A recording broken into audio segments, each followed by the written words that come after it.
இன்று வாக்கு எண்ணிக்கை நடைபெற்ற நிலையில் ஈரோடு கிழக்கு இடைத்தேர்தலை பொறுத்தவரைக்கும் வாக்கு எண்ணிக்கையில் மொத்தமுள்ள 17 சுற்றுகளும் தற்போது நிறைவடைந்திருக்கிறது.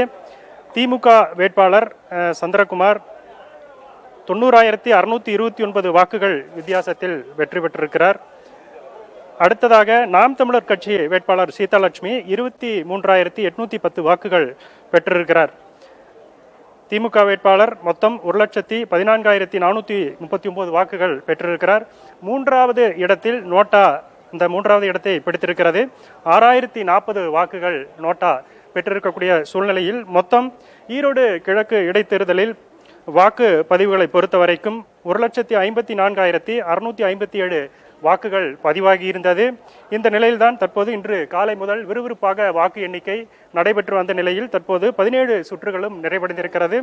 இந்த நிலையில் நாம் தமிழர் கட்சி டெபாசிட் பெறும் என்ற எதிர்பார்ப்போடு இருந்தது. இந்த நிலையில் தற்போது டெபாசிட்டை நாம் தமிழர் கட்சி இழந்திருக்கிறது. தொடர்ச்சியாக கடந்த 5 சுற்றுகளில் டெபாசிட் கிடைக்கும் என்ற ஒரு எதிர்பார்ப்பு தொடர்ச்சியாக நிலவி வந்தது. அந்த அடிப்படையில் தற்போது அந்த டெபாசிட் இழந்திருக்கிறது. டெபாசிட்டை பெறுவதற்கு மொத்தம் பதிவான வாக்குகளில் 1% வாக்குகள் பெற வேண்டியிருந்தது. அதாவது 25,777 வாக்குகள் பெற்றிருந்தால் டெபாசிட்டை நாம் தமிழர் கட்சி பெற்றிருக்க முடியும். அந்த அடிப்படையில் தற்போது அந்த டெபாசிட்டை நாம் தமிழர் கட்சி இழந்திருக்கிறது.